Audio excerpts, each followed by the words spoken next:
would be honored if you would join us. Greetings and welcome to another YouTube episode of Film Stories with me, Dan Cooper. In this week's episode, we are talking about the 2017 horror film Get Out, written and directed by Jordan Peele.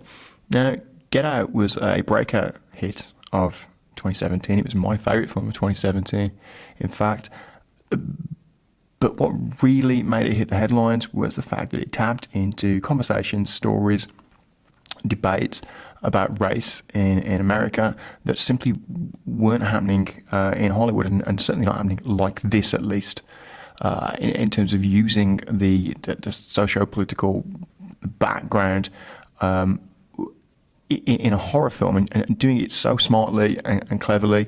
Peele himself has said, a horror aficionado has said that although the film is a horror, he terms it explicitly as a social thriller, and that was really one of the things that's so clever about the film. The monster in the film isn't a knife-wielding maniac, it's not a supernatural force, it's society. Society is the evil. And this, of course, had been done before. Peele acknowledges that and says that he was influenced by films like Rosemary's Baby and The Stepford Wives.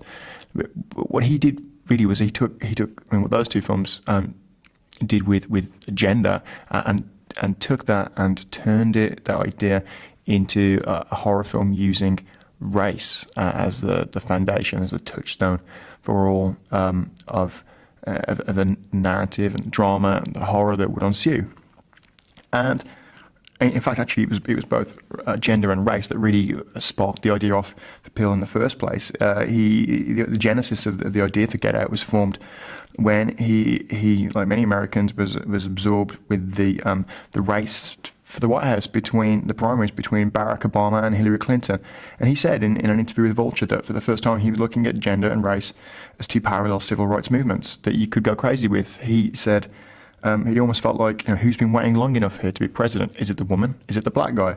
And it all boiled down, he said, racism and sexism were seen as two parallel problems. So if you could make a movie about gender that was as absorbing as Rosemary's Baby, then Peele thought, could you not do the same thing with race? And thus the idea for Get Out was born. Now, Peele eventually sold the script to QC Entertainment, and who were going to partner with Blumhouse after buzz around the idea reached producers there. So QC producer Sean McKittrick met with Peele once, and after Peele outlined his idea for this story, which was really taking shape in his mind by then. So after a half an hour outline of these scenes in the film, McKittrick optioned the film on the spot, optioned the script on the spot, and thus Peele duly went away to write it. Unlike last week's film story, being John Malkovich, which was written as a spec script, so the script itself was written in its entirety before being optioned, Peele had sold this pitch ahead of writing it, and therefore knew as he was scripting it that it was highly likely that the film would be getting made. And it was about halfway through the 2-month writing process, though, that he realised that only he could direct it, in part because of the originality of the idea. It was so fresh that he feared somebody else just wouldn't get it. And along with that uniqueness, in part to guarantee that it would be a black man making it, because this film really central to the idea of it is an understanding of that African American experience. And he, so on multiple levels, he needed to be the man to make it. He needed to be the guy in the chair. And CEO of Blumhouse, Jason Blum, agreed, in part because trust in Peele was high. I mean, the faith in the idea was there, and that comes through in the final product. There's really a faith from all involved that the idea here is what central to the film's powerful message. But also trust in Peele was high because although this was his first outing as a director, he had worked significantly as a producer on US TV. The show Key and Peele, in which he also starred, was enough to make Bloom comfortable with the choice of Peele as director, and it turned out to be a resoundingly good choice, of course. The film itself, like a lot of Blumhouse films, was shot on a tight budget. It was shot economically in 23 days, a budget of $4.5 million, and all that budget went into the film. Everything you see, the money is there up on the screen. Wages got paid out the back end, so what you see on the screen is that entirety of the $4.5 million budget, and for all involved, who took payment out of the back end of the film. As we'll see later on with the film's gross, it proved to be a very wise decision indeed. In terms of from script to screen, the film was almost transitioned completely, apart from two or three key scenes that Peele rewrote on the fly, one of which being the bedroom scene where Rose and Chris have a conversation about her family. He, of course, has met them for the first time, and Rose admits that they are kind of being embarrassingly racist in a sort of kind of liberal way, without harm meant. Peele rewrote the scene like that because I think originally he said that he wrote the scene with Chris pointing out this kind of latent racism, almost like positive discrimination, white liberal middle class people trying to connect with the African American experience in ways that were embarrassing. And Rose denied it, but then Peele said that he rewrote it on the fly because it felt more manipulative to him for Rose to take the front foot and for Rose to bring it up, therefore forcing Chris to defend her family.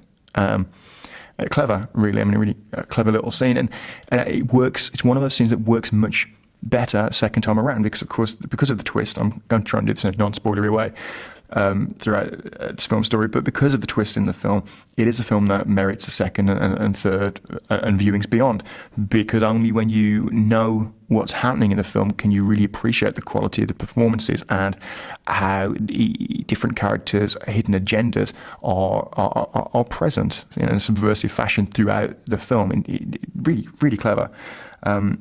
So Peele, as a first-time director, was bold with his filmmaking approach. He wasn't afraid of maverick decision-making, whether that was to bring the film in on budget or just simply through maverick creative choices. Who knows? But I mean, probably a blend of both, one would imagine. But to score the film, he chose a music school teacher who'd never composed motion pictures before, Michael Abels. And perhaps more notably, he cast Daniel Kaluuya as Chris in the lead role. Largely off the back of his impressive performance in the Black Mirror episode 15 Million Merits. And that casting didn't sit well with everybody, however, and the film, which was of course intended to create conversations about race, started what was perhaps an unintentional one when Samuel L. Jackson criticised Get Out and other US films for casting UK black actors like Kaluuya instead of African American actors, complaining that they were taking away roles from these actors and that black British actors couldn't truly understand the African American experience. After Kaluuya responded and a few other actors weighed in, Jackson did walk his comments back to some degree. And I think nobody can argue with the quality of Kaluuya's performance in the film, which is haunting and hypnotic. And he was unlucky not to get a nod for Best Actor. The other scene that was changed in the film was the ending, which was changed to reflect what Peele really saw as a progressive change in society. The original ending to the film, which was fully shot, it is much darker, and again I'm trying to do this without spoilers. It's much darker and sees Chris really paying the price for still being present at the end of the movie after he's run this terrible gauntlet of horrific experiences. He is then punished for simply being a victim throughout those experiences, and ends the film with what would appear to be a very, very hefty prison sentence. Chris, of course, still experiences victory in the film, most notably that he lives, I suppose, and that he overcomes one of the film's subplots, which is guilt about his mother by attempting to save somebody, which kind of reverses that trajectory of his. But the victories are Pyrrhic in nature, because the film ends on a very downbeat note with him presumably in prison for multiple life sentences. However, Peele decided to change that because in the time since he wrote it to when he was making it, he felt what he saw was a progressive change in society. He felt that he saw people becoming, as he put it, more woke, and he decided that he wanted to give the film a hero rather than a martyr. And so we got a different ending, which I won't go into, but one that is certainly very, very enjoyable and no less powerful. Call it luck, call it timing, but Get Out just seemed to be very prescient in a lot of ways, and as it released, elements of the film really captured the public attention, placing it within a zeitgeist. in many ways, Trayvon Martin, events happening throughout America, but and then certainly, I suppose, as well, the Oscars So White movement was just a couple of years before, but it was also talked about as the first kind of great film of the Trump era, as it's very much a comment on that paranoid state of racial politics, where Americans were living in a country, a divided country, certainly, in the wake of Trump's victory and march to the White House, a divided country where, as we still see now with the ongoing talk about the wall, where racial hatred is and has become part of the daily political rhetoric, and of course, Get Out very much used that idea and used that kind of brewing paranoia, and it's just so beautifully and cleverly that. It seemed like a case of art meeting life, and that resonated with audiences in America and beyond. In another one of those cases of art meeting life, the scene later in the film where Rose's segregation of milk and Fruit Loops, and she eats both, but there's a clear separation, and the symbolism there was strangely echoed in reality, where a group of neo-Nazis invaded an anti-Trump demonstration on camera. They were drinking milk gleefully as a sign of their supposed racial purity, and of course, this being echoed in the film made those scenes in the movie all the more haunting. When the film released, acclaim for it was almost impossible for the Oscars to ignore, despite being in the wake of that, or perhaps because of in the wake of the Oscars So White controversy of a couple of years before. And the film was duly nominated for several Oscars: Best Picture, Best Director, and it won the Gong for Best Original Screenplay, which was great. And I suppose to some degree still a little surprising given the Academy's general aversion to genre movies. Although with seeing The Shape of Water win the Best Picture, Gong in the following year, that of course perhaps it is slowly changing. Peele has gone on to direct another horror film since, which of course releases next month. That's Us, and that possibly, that seems to deal with ideas of race. It certainly does. If you've seen the trailer, seems to deal with ideas of race. That releases next month. You can see that next month. I'm really excited for that. There is of course the distinct possibility that maybe Us and Get Out may exist in the same world, a kind of shared universe world-building approach to movie making that I adore. And we'll see. Peele has talked about making a direct sequel to Get Out, but that hasn't been confirmed as yet. But anyway, that is Get Out, my favourite film of 2017. And speaking of shared universes, come back next week when I complete this 3-episode arc. Last week was Being John Malkovich, this week Get Out, and next week we're going to look at how the two films are curiously related. I will see you then. But before you go, please do not forget to check out filmstories.co.uk. Have a look at issue 3 of Film Stories. It is a thing of wonder, our print magazine. With 3 issues in already. Have a look at that cover. It is a work of art.